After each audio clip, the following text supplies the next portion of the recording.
Hi friends, story பிடிச்சிருந்தா மறக்காமல் like பண்ணி சப்ஸ்கிரைப் பண்ணுங்கள் கைஸ். வாங்க வீடியோக்குள்ளார போகலாம். நீங்காத நினைவுகள் அத்தியாயம் 14. சஞ்சய் அவன் சொன்னது போலவே 2 வாரங்களில் அந்த ஊருக்கு வந்து சேர்ந்திருந்தான். இரவு பொழுதினில் வந்தவுடனேயே யுகேனிற்கு ஃபோன் செய்தான். ஹலோ அர்ஜுன், எப்படிடா இருக்க? ஃபைன்டா. எப்படா ஊருக்கு வர? லீவ் சேங்ஷன் ஆகிடுச்சா? நான் ஊருக்கு வந்துட்டேன்டா. சொல்லாமல் கூட வந்துட்டியா? அதை விட அர்ஜுன், உன் லவ்வில் ஏதாச்சும் இம்ப்ரூவ்மெண்ட் இருக்கா? நீ வேற ஏன்டா எல்லார்கிட்டையும் நல்லா சிரித்து பேசுகிறா, ஆனால் என்ன பார்த்தா மட்டும் டன் கணக்கில் கண்ணிலேருந்து நெருப்பை கொட்டுறா. அர்ஜுன், நம்ம காலேஜ் படிக்கும் பொழுது எத்தனை பொண்ணுங்க அவங்க பின்னாடி சுற்றுனாங்க. அவங்களையெல்லாம் விட்டுட்டு இந்த பட்டிக்காட்டில் ஒரு பொண்ணை லவ் பண்ணுறேன்னு சொல்கிறியடா. அப்படி என்னடா அவகிட்ட பார்த்த? அது அவளை பார்த்தா உனக்கே தெரியும் சஞ்சய். See something special. சரி, நாளைக்கு வந்து அந்த பொண்ணை பார்க்குறேன். உடனே அவங்க வீட்டில் பேசி கல்யாணத்துக்கு ஏற்பாடு பண்ணுறோம். நீ சொல்கிற மாதிரி மட்டும் நடந்துருச்சு, உனக்கு கோடி தேங்க்ஸ் சொல்வேன். ஓகே அர்ஜுன், நாளைக்கு மீட் பண்ணலாம் என்று சொல்லி சஞ்சய் ஃபோனை வைத்து விட்டான். அடுத்த நாள் காலை சஞ்சய் சீக்கிரமே கிளம்பி யுகனின் வீட்டிற்கு சென்றான். அங்கிருந்தபடியே இருவரும் ஆஃபீஸிற்கு செல்ல அவர்கள் சென்ற நேரம் மித்ரா அங்கு வந்திருக்கவில்லை. சஞ்சய், அவள் இன்னும் வரல, வா என் ரூமுக்கு போகலாம் என்று சொல்லி சஞ்சயை அங்கு கூட்டி சென்றான். அரை மணி நேரம் கழித்தே ஆஃபீஸ் வந்தவளை யுகன் ஃபோன் செய்து ஏதோ ஃபைலை எடுத்து வருமாறு கூற அவளும் அந்த ஃபைலை எடுத்துக்கொண்டு அவனது அறைக்குள் நுழைந்தாள். மித்ராவை பார்த்த சஞ்சயோ உறைந்து போயிருக்க, யுகேனையும் சஞ்சயையும் மாறி மாறி பார்த்த மித்ராவோ இப்பொழுது யுகேனை முறைப்பதை விட்டு சஞ்சயை மட்டும் முறைத்தபடி இருந்தாள். கொண்டு வந்த ஃபைலை டேபிளில் வைத்தவள் மீண்டும் சஞ்சயை முறைத்தபடியே வெளியேறியும் போனாள். சஞ்சய், என்ன நடக்குதுங்க? எதுக்கு மித்ரா உன்னை முறைச்சிட்டு போகிறா? உனக்கு அவளை ஆல்ரெடி தெரியுமா? அர்ஜுன், என்னடா பண்ணி வச்சிருக்க? அவன் என் தங்கச்சிடா.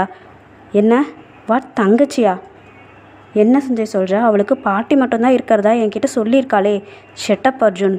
எல்லாம் என்ன சொல்லணும் என்று சரித்தவரை அந்த அறையை விட்டு வெளியேறி போனான். யுகேன் சத்தியமாய் இந்த திருப்பத்தை எதிர்பார்த்திருக்கவில்லை. சஞ்சய் இதை எப்படி எடுத்துக்கொள்ளப் போகிறானோ என மிகவும் உடைந்து போனான். சஞ்சய்க்கு யுகேன் ஃபோன் செய்து பார்க்க சஞ்சய் ஃபோனை எடுக்கவே இல்லை. மாலையானதும் வீடு வந்த மித்ராவோ சஞ்சயை கண்டு கத்த தொடங்கினாள். அண்ணா, உனக்கு என்னடா எங்கள் ஆஃபீஸில் வேலை? அதுவும் அந்த மேனேஜர்கிட்ட சிரித்து பேசிகிட்டு இருக்க. அவனை எப்படி உனக்கு தெரியும்? மித்ரா, நிறுத்து. எதுக்கு இப்போ கத்துற? என்ன கத்துறனா? அவன் யாருன்னு தானே கேட்டேன். அவன் என்னோடய ஃப்ரெண்டு. அவனை பார்க்க தான் உங்கள் ஆஃபீஸுக்கு வந்தேன். என்ன ஃப்ரெண்டா? எப்படி?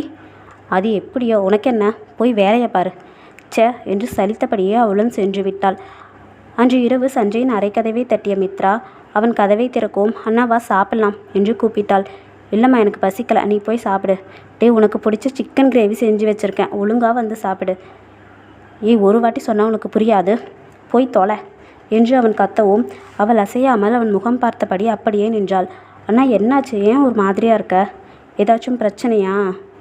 அப்படியெல்லாம் ஒன்றும் இல்லை மித்ரா, நீ போ. இல்லை, நீ பொய் சொல்கிற. காலையில் ஆஃபீஸ்க்கு வந்துட்டு போனப்போ இருந்தே உன் முகம் சரியில்லை. அந்த மேனேஜர் ஏதாவது சொன்னானா? இல்லைடாமா, அப்படியெல்லாம் எதுவுமே இல்லை. 3 days ட்ரெயினில் வந்த டயர்டு, அதான் அப்படி இருக்கேன்.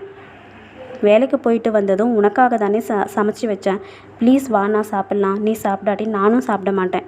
சரி வா, சாப்பிட்லாம் என்று சொல்லி அவளை கூட்டிக் கொண்டு டைனிங் டேபிளுக்கு சென்றான். அங்கு பாட்டியும் காத்திருக்க மூவருமாக சேர்ந்தே சாப்பிட தொடங்கினர். மித்ரா, நான் 4 months லீவில் வந்திருக்கேன். உனக்கு அதுக்குள்ளே கல்யாணம் பண்ணி வைக்கணுமா? கல்யாணமா? ஏன் கல்யாணத்துக்கு இப்போ என்னென்னா அவசரம்? அவசரம்தான். நாளைக்கே மாப்பிள்ளை பார்க்க ஸ்டார்ட் பண்ணலான்னு நினைக்கிறேன். அண்ணா, எனக்கு இப்போ கல்யாணம் பண்ணிக்க இஷ்டம் இல்லை. கொஞ்ச நாள் போகட்டும். இல்லை மித்ரா, இந்த விஷயத்தில் நீ சொல்கிற எதையுமே நான் கேட்க போகிறதில்ல. கூடிய சீக்கிரம் உனக்கு கல்யாணம் நடந்தே ஆகணும். ஆனால் உனக்கு பிடிச்ச பையனாக பார்த்து தான் கல்யாணம் பண்ணி வைப்பேன். உன் மனசில் யாராவது இருந்தால் மறைக்காமல் தைரியமாக என்கிட்ட சொல்லுடா. அவள் மனதில் யுகேன் இருப்பானோ என்கின்ற சந்தேகத்திலேயே இந்த கேள்வியை அவளிடம் கேட்டான். நீ எப்படிடா இந்த மாதிரி ஒரு கேள்வியை என்னை பார்த்து கேட்கலாம்? நீ என்ன ரொம்ப இன்சல்ட் பண்ணிட்ட. சாரிடாமா, எதுக்கும் உன்கிட்ட ஒப்பீனியன் கேட்கலான்னு எனக்கு தோணுச்சு. சரி, உனக்கு எந்த மாதிரி மாப்பிள்ளை வேணும்னாவது சொல்லு, அது மாதிரி நான் தேடுறேன். நான் எனக்கு எந்த எக்ஸ்பெக்டேஷனுமே கிடையாது. நீ யாரை கை காட்சியோ அவனுக்கு கழுத்து நீட்டாக தயாராகவே இருக்கேன். தன் தங்கையை நினைத்து பெருமிதம் கொண்டவனுக்கு யுகேனுக்கு என்ன பதில் சொல்வதென்று புரியவில்லை. மித்ராவின் மனதில் ஒரு துளி கூட யுகேனின் மீது காதல் இல்லை என்பதை அவள் நிரூபித்து விட்டாள். மித்ராவை யுகேனுக்கு மனமுடித்து கொடுப்பதில் சஞ்சய்க்குமே விருப்பமில்லை. மித்ரா அவனது குட்டி தேவதை. அவள் செல்லும் இடத்தில் மகாராணியாக வாழ வேண்டும் என்பதே அவனது ஆசை.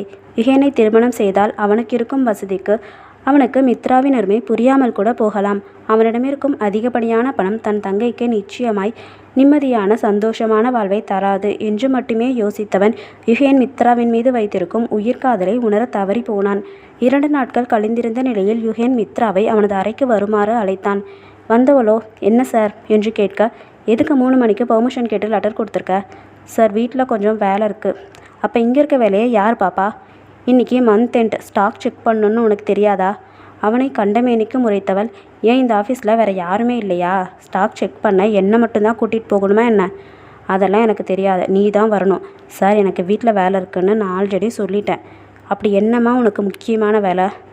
என்ன பொண்ணு பார்க்க வராங்க? அவள் சொன்னதை கேட்ட யுகேனுக்கு அவள் மீது கண்மீன் தெரியாத கோபம் வந்தது.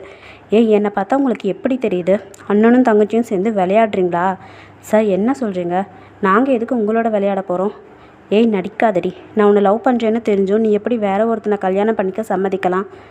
அவ்வளோ லேஸில் நான் உன்னை விட்டுருவேன்னு நினச்சியா? சார், வேணாம், நீங்கள் ரொம்ப ஓவராக போகிறீங்க. எனக்கு உங்கள் மேலே கொஞ்சம் கூட இன்ட்ரெஸ்ட் இல்லை. இன்ட்ரெஸ்ட் இல்லாட்டியும் பரவாயில்ல, நீ என்னை மட்டும்தான் மேரேஜ் பண்ணிக்கணும். உங்கள் அண்ணன் சொல்கிறானே, எவனுக்காச்சும் கழுத்தை நீட்ட ரெடியான உனக்கு கழுத்தே இருக்காது. ரொம்ப தான் சார் மிரட்டுறீங்க. உங்கள் மிரட்டலுக்கெல்லாம் நான் பயப்பட மாட்டேன். என்ன பயப்பட மாட்டியா? உன்னை எப்படி பயப்பட வைக்கணும்னு எனக்கு நல்லாவே தெரியும் என்று சொன்னவன் அன்று போல் இடியோடு அவளை சேர்த்தணைத்து அவளின் இதழை சுவைக்க ஆரம்பிக்க உறைந்து போனவளுக்கு நன்றாய் தெரிந்து போனது அவனது அணைப்பிலிருந்து விடுபடுவது முடியாத காரியம் என்பது. இருந்தும் போராடி தோற்றுதான் கொண்டிருந்தாள்.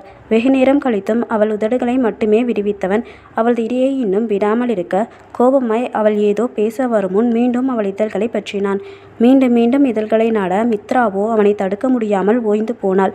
அவளது கண்களிலிருந்து கண்ணீர் பெருக்கெடுத்து ஓடவும் தான் அவளை பிரித்து நிறுத்தியவன், நான் கொடுத்த இந்த முத்தத்தை மறந்துட்டு நீ எப்படி இன்னொருத்தனை கட்டிக்குவேன்னு நானும் பார்க்குறேன்டி என்று சொன்னவன் அவளை தாண்டி கொண்டு கதவை திறந்து வெளியில் சென்று விட்டான். நிற்கக்கூட முடியாமல் தடுமாறியவள் அங்கிருந்த சேரில் தொப்பென அமர்ந்தாள். கண்களில் நீர் வழிய நேரம் போவதே தெரியாமல் அப்படியே அமர்ந்திருந்தவள் சஞ்சயிடம் இருந்து அழைப்பு வரவும் அதை எடுத்து பேசினாள். மித்ரா, என்ன கிளம்பிட்டியா இல்லையா? இல்லைண்ணா, இனிமே தான் கிளம்பணும். சீக்கிரம் கிளம்பி வாமா, ஆல்ரெடி லேட் ஆயிடுச்சு. உடனே கிளம்பி வரேன் என்றவள் தட்டு தடுமாறி எழுந்து ஸ்கூட்டியை எடுத்துக்கொண்டு கிளம்பி சென்றாள். வீட்டிற்கு வந்தவள் சஞ்சயிடம் சென்று, அண்ணா உன்கிட்ட ஒரு விஷயம் பேசணும் என்றாள். என்னம்மா? அண்ணா, எனக்கு இப்போ கல்யாணம் வேணாண்ணா. ஏ, என்ன விளையாடுறியா? நீ சரின்னு சொன்னதால தானே பொண்ணு பார்க்க வர சொன்னேன். இப்போ எதுக்கு வேணான்னு சொல்கிற? அண்ணா ப்ளீஸ் அண்ணா, ஒழுங்காக போய் ரெடியாகு, எதனாலும் அப்புறம் பேசிக்கலாம் என்று சொல்லி அவன் சென்று விட்டான். மித்ராதான் செய்வதறியாமல் தவித்து போனாள். அவள் உடலெங்கும் அவன் வாசனையை உணர்ந்தவளுக்கு அது அருவருப்பை தர அப்படியே சென்று சவரடியில் நின்றாள். வெகு நேரம் குளித்தும் அந்த வாசனை அவளை விட்டு செல்ல மறுத்தது.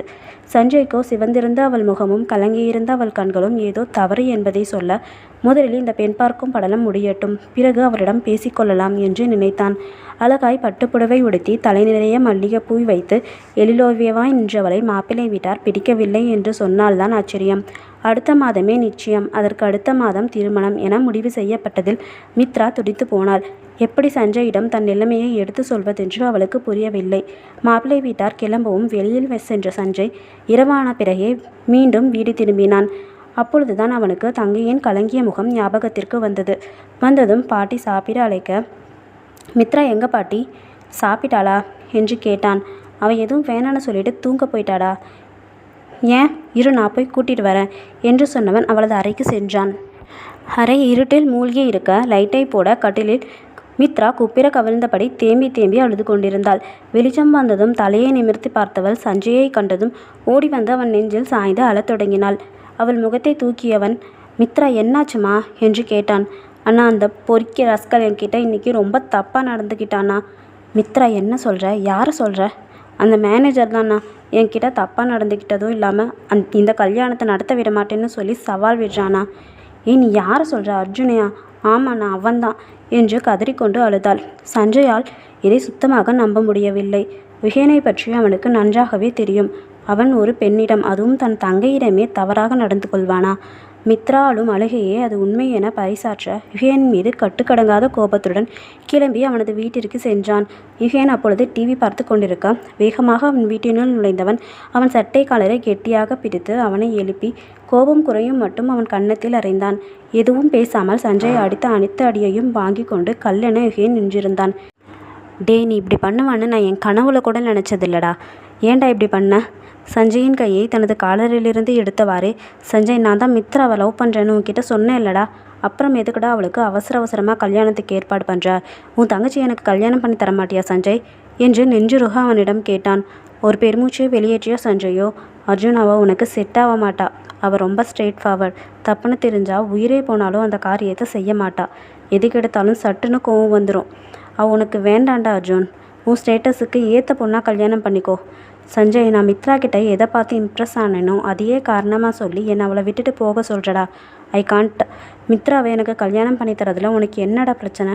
எதானாலும் ஓப்பனாக சொல்லு சஞ்சய். அர்ஜுன், நாங்கள் ஒன்றும் பிறக்கும் போதே உன்ன மாதிரி பணக்காரங்களாக பிறந்தவங்க கிடையாது. மித்ராவுக்கு 10 வயசு இருக்கும் பொழுதே என்னுடைய அப்பாவும் அம்மாவும் ஒரு ஆக்சிடெண்ட்டில் செத்துட்டாங்க. சில்லாக உடஞ்சி போன என்ன தாயான்னு அப்போவே தாங்கினவடாவா.